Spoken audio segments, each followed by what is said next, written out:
Hi, Ali. It's cold this morning. Good for traveling. Try to get people moving early on the first day.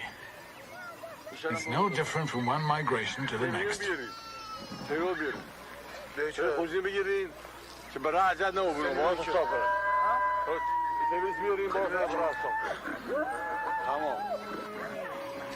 Even Bachman's slow.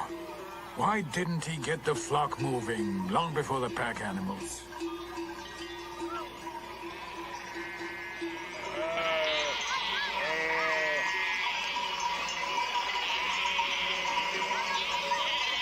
Everyone's so slow.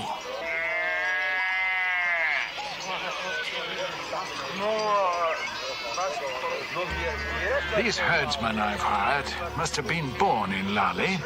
Why do they always forget where it's best to pack things? The donkeys have more brains. There goes Nizam, overloading his cows as usual.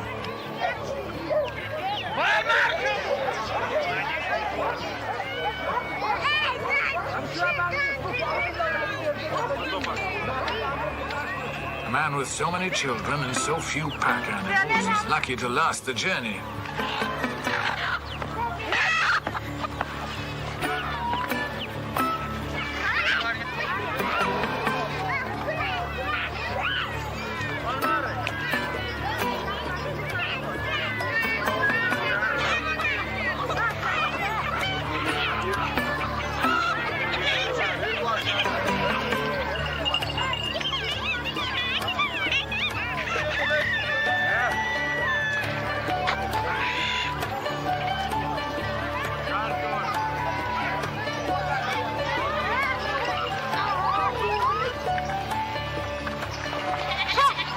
Nizam, I knew it.